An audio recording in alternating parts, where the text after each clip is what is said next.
Zero Risk 편향이라는 것이 있습니다. Zero Risk Bias라고 하지요. 1972년에 시카고 대학의 한 연구팀에서요, 전형적인 전기 자극 실험을 했답니다. 첫 번째 그룹에 전기 자극을 받을 확률이 100%입니다 라고 말하고, 두 번째 그룹에게는 자극 받을 확률이 50%입니다 이렇게 말했습니다. 그리고 그 자극이 일어나기 전에 실험 참가자들의 신체적 흥분 상태를 점검을 합니다. 전기 자극이 주어지기 때문에 사람들이 막 긴장을 하지 않습니까? 그래서 심장 박동이라든지 신경 과민 상태, 손에서 땀이 나는 정도 등등을 점검을 합니다. 그랬더니요, 양쪽 그룹이 똑같은 정도로 흥분을 하더래요. 두 번째 그룹에게 말합니다. 전기 자극 받을 확률이 20%로 떨어집니다. 10%입니다. 5%입니다. 거의 받을 확률이 없지 않습니까? 근데 줄여가면서 말했지만 계속해서 처음과 같은 흥분 상태를 나타내더랍니다. 그리고 일어나지 않습니다 라고 말했을 때야 비로소 다른 반응을 나타내기 시작했다고 합니다. 이 실험은요, 일반적으로 사람들에게 위험성의 확률이 99%이든 1%이든 똑같이 두려워한다는 것, 그리고 리스크가 조금이라도 있다면 선택을 주저하는 경향이 있음을 보여주는 실험이라고 합니다. 그리고 리스크가 아예 없을 때 비로소 완전히 다른 반응을 보인다고 합니다. 이것이 바로 우리가 가지고 있는 제로 리스크 편향성입니다. 여러분, 우리의 인생은 리스크 제로에서 진행이 되는 게 아닙니다. 그렇죠? 우리의 삶에는 언제나 리스크, 위험성이 있습니다. 그런데도 리스크 제로를 내심 추구하는 경향이 우리 가운데 있다는 것입니다. 우리의 믿음 생활은 어떠할까요? 우리가 하나님 믿고 의지하면 우리 앞에 모든 리스크가 사라져 버립니까? 그렇지 않죠. 아브라함을 비롯해서 모세, 바울 등 위대한 신앙의 선배들의 삶의 자리는요, 위험천만한 자리였습니다. 그들의 삶의 자리는 믿음을 지키기 어렵게 하는 자리였습니다. 우리가 제로 리스크 편향에 빠지면요, 자칫 믿음 생활하면서 우리 앞에 모든 어려움이 사라질 수도 있고 사라져야 하지 않는가라는 생각을 할 수 있다는 겁니다. 아울러 믿음 가운데 결정하고 선택해야 되는데 리스크 때문에 그 선택을 주저하게 될 수도 있습니다. 그러므로 우리의 이 마인셋을 바꿔야 됩니다. 사고방식 자체를 새롭게 정립할 필요가 있습니다. 우리의 삶은 언제나 위험과 고난 속에서 진행된다는 것을 받아들이자 하는 것입니다. 지금 우리는 우리의 주변과 세계 도처에서 일어나는 갖가지 종류의 사건과 사고, 그리고 다양한 고난의 상황에 둘러싸인 채 하나님을 섬기며 살아가고 교회를 섬기고 있습니다. 우리 인생에서 리스크 제로의 상황은 불가능합니다. 그거 인정해야 됩니다. 예수님의 탄생 때는 어땠습니까? 당시 상황에 대한 기록을 보면요, 예수님이 태어나셨을 당시 유대는 너무나 힘든 상황 속에 있었습니다. 정치적으로는 로마의 식민 지배 속에 있었죠. 분봉왕 헤롯의 폭정은 이루 말할 수 없었습니다. 종교 지도자들은 타락했습니다. 가난한 백성들은 가진 자들, 권력자들의 수탈과 착취의 대상이 되었습니다. 윤리와 도덕은 땅에 떨어졌습니다. 이에 대해서 당시 지진과 기근 등이 많았습니다. 이런 자연재해까지 일어나서 사람들의 어려움은 가중되었습니다. 전염병도 창궐했습니다. 그런 상황에서 일반 백성들은 고통스러워했고 탄식했습니다. 예수님은 혼돈 그 자체의 상황, 위험한 상황, 고통으로 울부짖는 상황에서 이 땅에 태어나신 겁니다. 오늘 본문의 주인공인 아브라함 역시 다를 바 없었습니다. 아브라함의 삶의 자리는 얼마나 위험하고 혼돈스러웠는지요, 두 단어가 얘기해 줍니다. 소돔과 고모라입니다. 소돔과 고모라라고 한 이 단어 자체가 아브라함 당시 시대 상황을 드러냅니다. 그 이상 말할 것이 없습니다. 아브라함은 하늘에서 불이 떨어져 그 두 도시가 완전히 멸망하는 모습을 직접 목격했다고 볼 수 있습니다. 우리의 질문은 여기에서 출발하는 것입니다. 당시 믿음의 사람들은 그렇게 위험하고 어지러운 세상 속에서 주님을 기다리며 무엇을 했는가라는 것이죠. 성경은 다양한 모습 가운데 기도의 모습을 소개합니다. 누가복음 2장에 나오는 시몬과 안나 같은 사람들은 연로한 나이에 이르기까지 성경에 예언된 메시아를 기다리며 평생토록 기도했습니다. 그리고 마침내 아기 예수를 만나게 되었습니다. 오늘 본문에 등장하는 아브라함 역시 하나님의 구원의 역사를 구하면서 기대하면서 기도하는 사람으로 나타나고 있습니다. 저는 혼돈의 시대, 위험한 시대에서도 믿음을 지키며 기도하던 순전한 신앙인들의 모습을 묵상하면서 대림절과 기도라는 주제를 생각하게 되었습니다. 그렇습니다. 하나님은 소돔과 고모라와 같은 시대, 그리고 예수님이 탄생하셨을 때와 같이 위험한 시대를 살아가는 우리에게 주님을 기다리며 기도하라고 하십니다. 오늘부터 몇 주간 주님을 기다리며 드리는 기도라는 제목으로 성경에 기록된 중요한 기도의 모습들을 묵상하며 지금 우리가 대림절을 보내면서 드려야 할 기도가 무엇인가를 깨닫고 그 기도를 함께 드리기를 원합니다. 오늘 본문은 아브라함이 99세가 되는 어느 날 하나님과 천사들을 만나는 장면으로 시작합니다. 아브라함은 어느 날 날이 뜨거울 때 장막문에 앉아 있었는데요, 사람 셋이 맞은편에 서 있는 것을 보게 됩니다. 성경은 사람 셋이라고 표현하지만 학자들은 하나님과 하나님을 수행하는 두 명의 천사였을 것이라고 주석합니다. 아마도 아브라함은 그 세 사람을 여행 중인 나그네로 생각했던 것 같습니다. 아브라함은 그들을 자기 장막으로 초청하여 발을 씻고 쉬게 하며 정성으로 음식을 대접하지요. 당시 고대 근동 유목 사회에서는요, 여행에 지친 나그네를 대접하는 것이 큰 미덕이었습니다.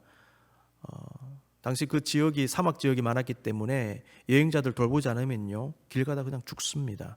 그래서 지역에 있는 어떤 동네 사람들이 지나가는 나그네들 대접해서 물도 주고 음식도 주고 해서 보내는 것이죠. 이게 큰 미덕이었고 아름다운 전통이었습니다.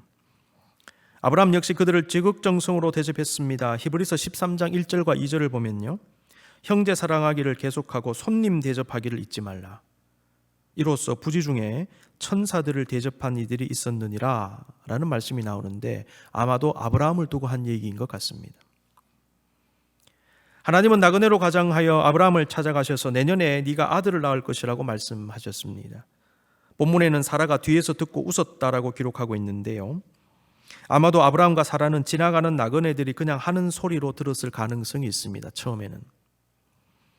그럼에도 하나님은 한 번 더 확정적으로 말씀하시지요. 이후에 하나님은 소돔과 고모라에 대한 심판의 계획도 아브라함에게 알리십니다.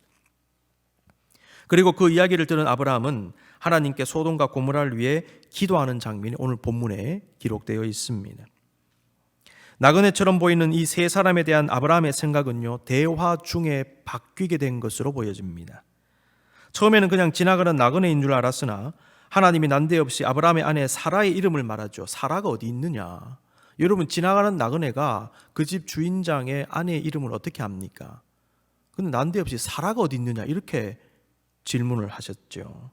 이때부터 아브라함이 뭔가 이상한 생각을 가지기 시작했을 것입니다. 그리고 과거에 자신이 하나님으로부터 직접 받았던 아들에 대한 약속과 복에 대한 말씀을 다시 하시는 것을 듣게 되었습니다.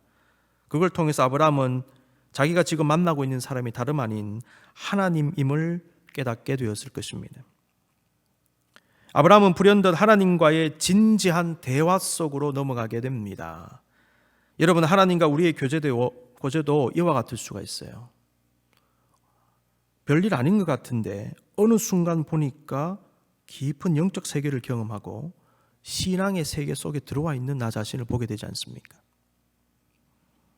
하나님은 내가 알지 못하는 어느 순간에 나의 마음과 나의 생각과 나의 고난과 나의 애환 중에 들어와 계시며 그 가운데서 나를 만나시는 것입니다. 내가 알지 못하는 순간에. 여러분, 주의 성령은 바람처럼 역사하시는 것입니다. 바람처럼 오셨다가 바람처럼 사라지고 다시 바람처럼 오십니다. 그러므로 우리는 늘 하나님께 주목해야 됩니다. 하나님은 아브라함에게 무엇을 말씀하셨고 아브라함은 어떻게 반응했습니까? 알려주신 하나님으로 나타납니다. 하나님께서는 소돔과 고모라의 심판의 계획을 아브라함에게 알려주셨습니다. 하나님이 아브라함에게 왜 알려주셨을까요? 본문은 하나님이 아브라함을 어떻게 생각하시는지를 기록하고 있는데요. 이것이 바로 하나님이 아브라함에게 알려주신 이유가 될 것입니다. 18장 17절 18절입니다. 여호와께서 이르시되 내가 하려는 것을 아브라함에게 숨기겠느냐? 아브라함은 강대한 나라가 되고 천하 만민은 그로 말미암아 복을 받게 될 것이 아니냐?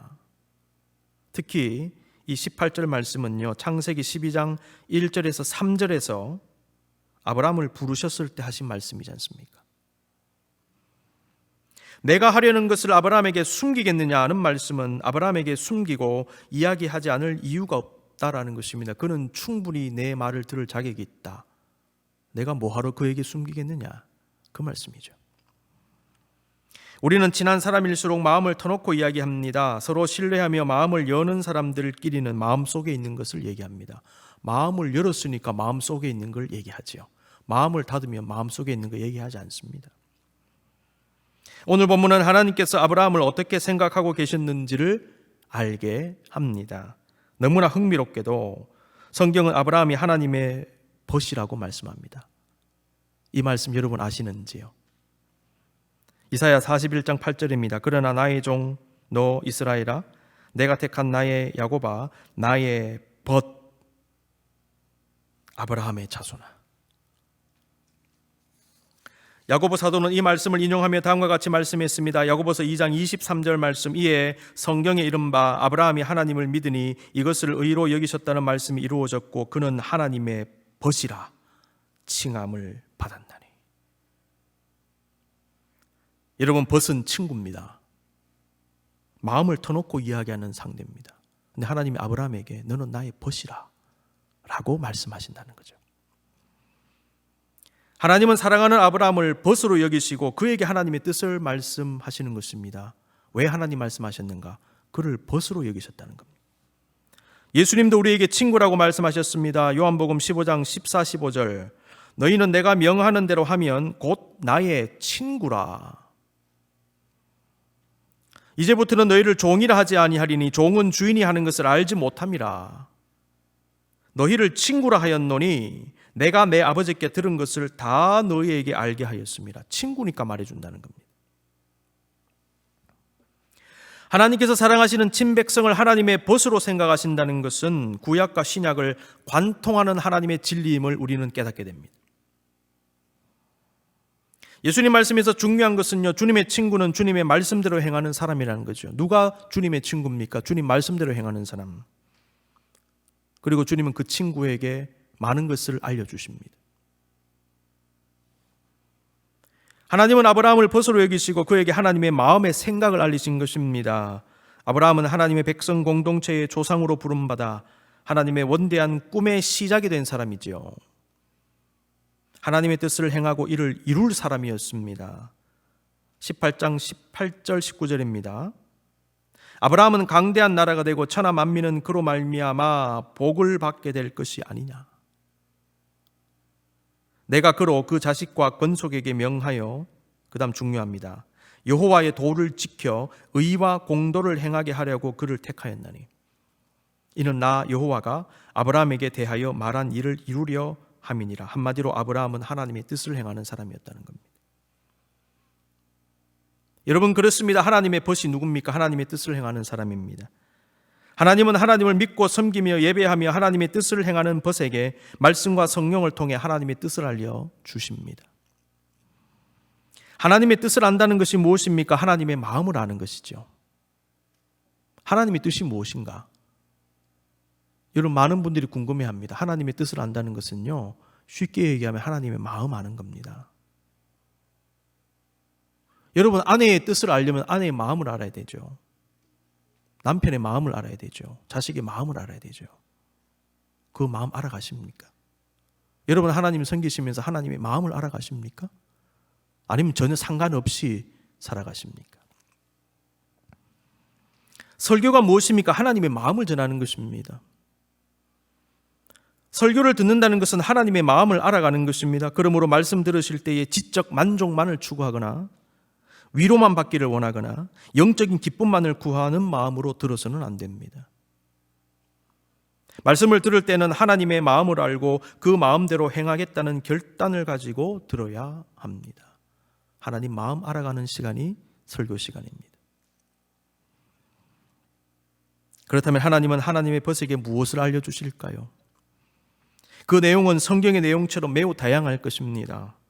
오늘 본문에서 하나님은요, 아브라함을 향하신 원래의 계획과 약속을 말씀하십니다.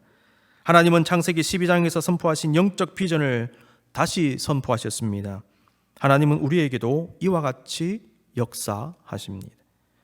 하나님의 벗된 백성은 하나님의 영적 비전의 백성입니다.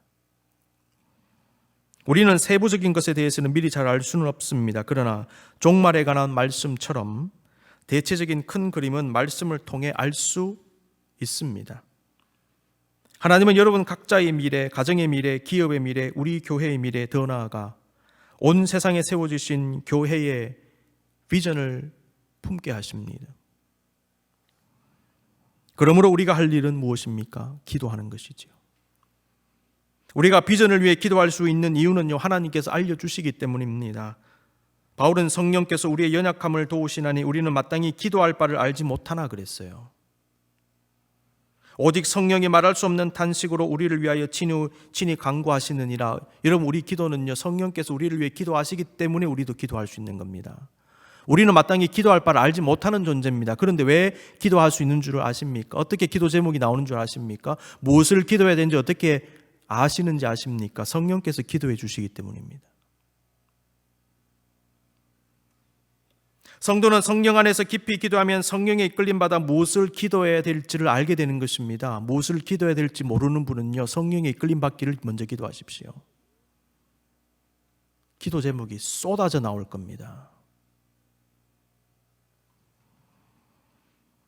기도 제목을 받습니다. 그 기도 제목을 붙잡고 기도하는 가운데 성령님과의 더 깊은 교통 속으로 들어갑니다. 더 깊은 교통 속에서 또다시 주님의 마음을 알아가고 거기에서 기도 제목을 받게 되고 다시 기도하게 되는 이러한 영적 순환작용이 계속 일어나게 되는 것입니다. 성도는 기도 중에 계속 꿈꾸는 사람들입니다. 여러분은 이러한 기도 속에 계십니까? 아브라함에게 비전을 말씀하신 하나님은 소돔과 고모라의 심판에 대해서도 말씀하십니다. 20절입니다. 여호와께서 또 이르시되 소돔과 고모라에 대한 부르짖음이 크고 그 죄악이 심히 무거우니.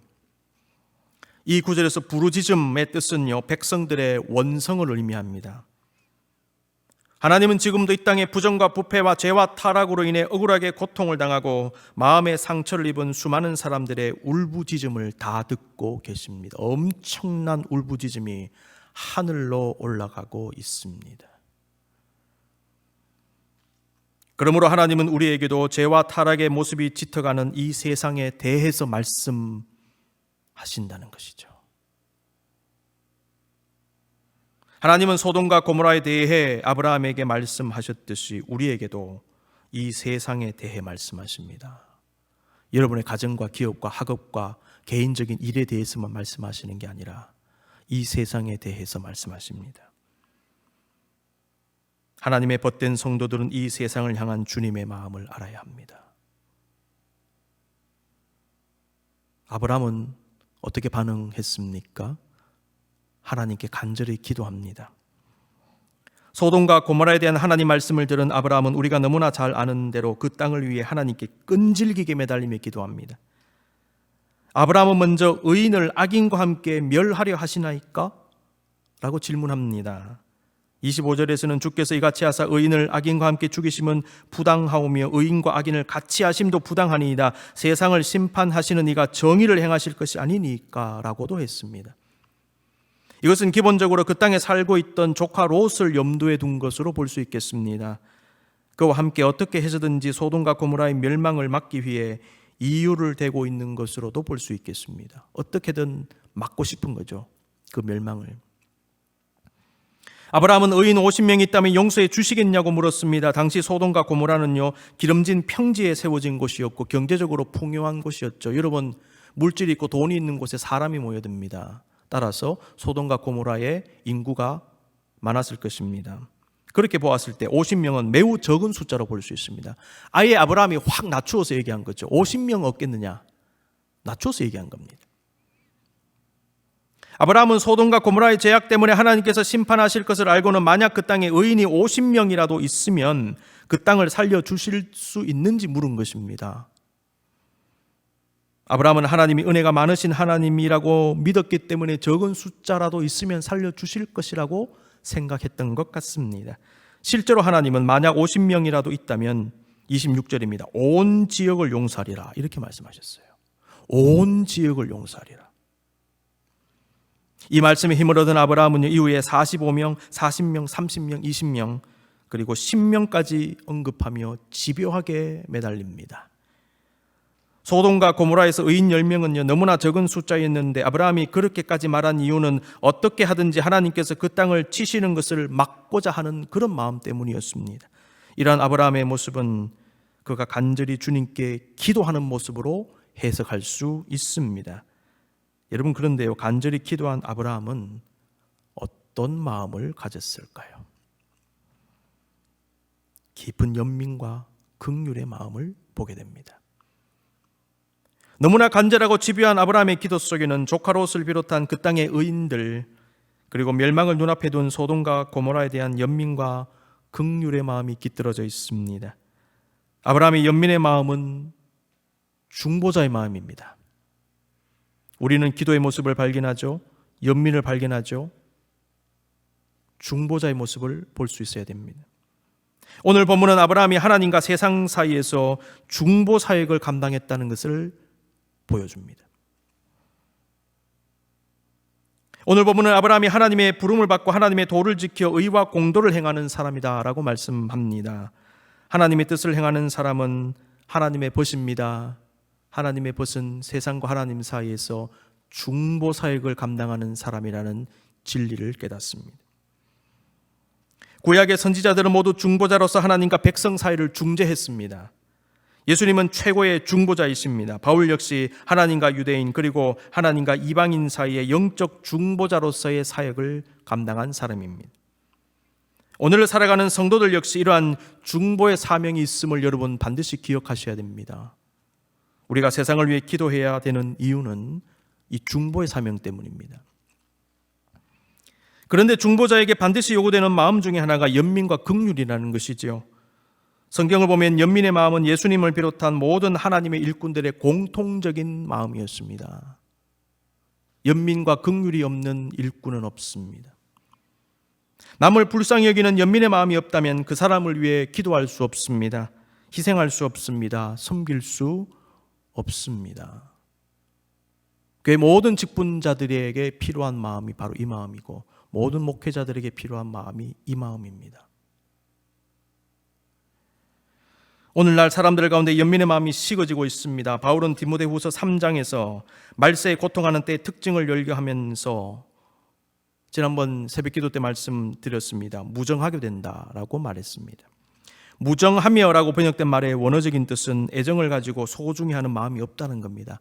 애정도 없고 소중히 여기는 마음도 없다라는 거, 무정입니다. 무정.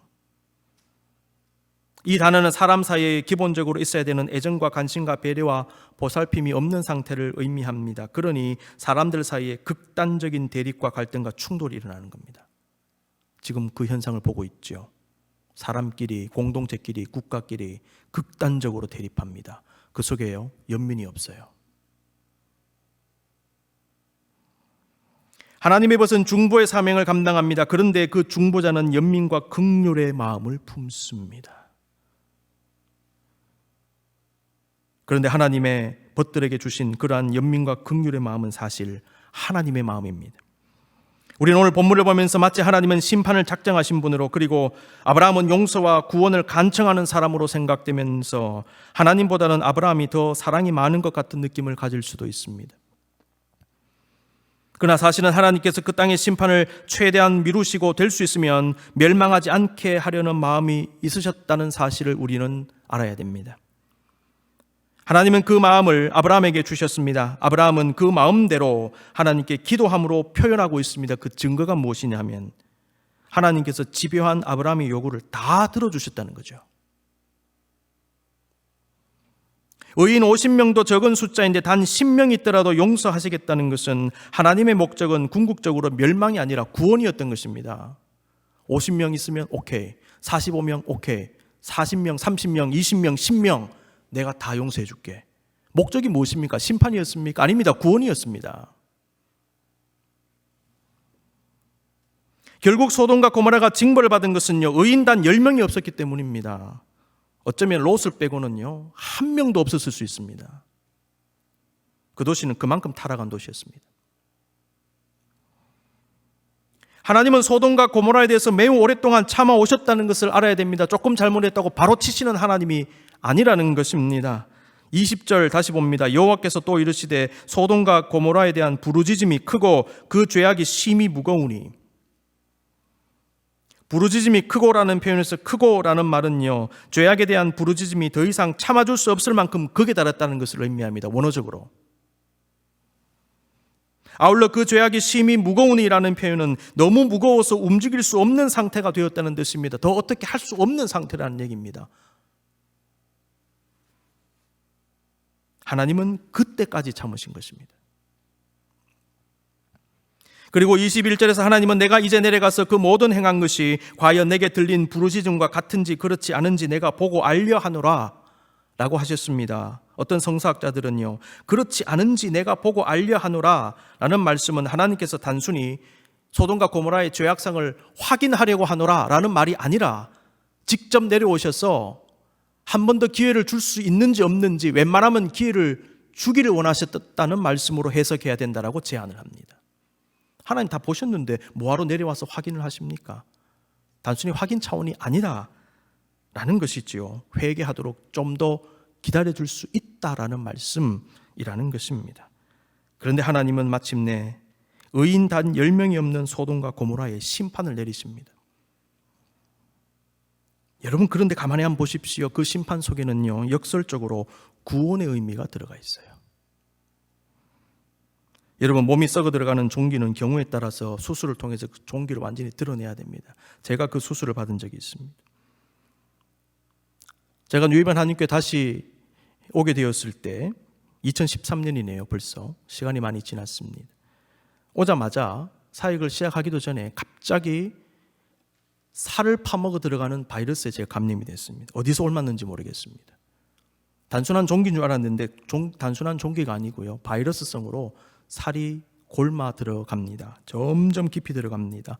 극심한 고통을 느꼈습니다. 보험 문제가 해결되지 않아서 수술을 병원에 가야 되는데 그 해결되지 않은 보험 때문에 좀 기다려야 했는데 그때 악화가 됐어요. 병원에 갔습니다. 의사가 보더니만 너 어떻게 견뎠냐 그러더라고요. 당장 수술해야 된다고 하는 말을 들었습니다. 그 자리에서 마취하고요, 수술이 안 돼서 다른 병원에 옮겨져서 수술했는데 드러냈습니다. 그런데 옆에 또 옮겨서 한 번 더 수술을 받았습니다. 그 과정을 겪으면서 제가 여러 가지 많은 생각을 하게 됐습니다. 도려내야 될 때가 있다는 겁니다. 근데 왜 도려낼까요? 다른 부위 살리기 위해서 그 자리를 도려내는 겁니다. 그것은 도려내는 수술이죠. 그런데 사실은요, 살리는 수술이에요. 다른 부위를. 하나님께서는 소돔과 고모라를 도려내심으로 말미암아 그들 때문에 타락할 수 있는 주변의 많은 사람들을 더 이상 죄악에 물들지 않게 하신 것입니다. 심판을 통하여 그들을 구원하신 거죠. 이 사실을 우리는 깊이 볼 수 있어야 합니다. 우리가 반드시 기억해야 되는 것이 있습니다. 아브라함을 통해서 나타난 하나님의 연민과 긍휼의 마음이라는 겁니다. 아브라함은 중보자로서 하나님의 마음을 품고 그 땅을 위해 기도했습니다. 하나님의 마음을 품고 기도했습니다. 사랑하는 성도 여러분, 2020년 대림절을 보내는 지금 우리의 마음은 어떠합니까? 지금 우리도 아브라함 때와 같이, 예수님의 탄생 때와 같이 굉장히 위험한 시대를 살고 있습니다. 이런 시대에, 그리고 이런 시기에 대림절을 맞은 우리에게 하나님은 무엇인가를 당부하시는 것 같습니다. 그것은 아브라함처럼 이 세상을 위해 기도하라는 겁니다. 하나님의 보수로서 하나님의 말씀을 듣고 하나님의 보수로서 하나님의 마음으로 소돔과 고모라를 위해 끈질기게 기도한 아브라함처럼 하나님은 우리도 그와 같이 기도하라 하십니다. 힘든 세상, 혼돈의 세상, 우리의 마음을 아프게 하는 세상에 살면서 그저 낙심하고 기죽고 무기력과 우울감만 느끼고 무너져 있지 말고 환난을 당연하게 여기며 위험을 당연하게 여기며 받아들이며 더욱 담대히 일어나 아브라함처럼 시므온과 안나처럼 주님을 기다리며 하나님의 나라와 의를 위해 이 땅의 회복을 위하여 기도하라 하십니다. 이게 너희의 사명이다 라는 것이죠. 그리고 하나님의 보수로서 하나님의 말씀을 듣는 사람으로서 이 땅을 살아라. 여러분, 분명한 것은 주님은 반드시 우리의 기도를 들으시고 우리에게 오셔서 우리를 구원하신다는 겁니다. 그리고 승리하게 하신다는 것입니다. 이 사실을 여러분 믿으십시오. 주님을 기다리는 사람은요, 주님의 임재의 역사, 승리의 역사를 믿어야 합니다. 오늘도 낭망하지 않고 주님을 기다리며 기도하는 여러분 모두에게 우리 주님의 크신 은총이 함께 하시기를 간절히 기원합니다.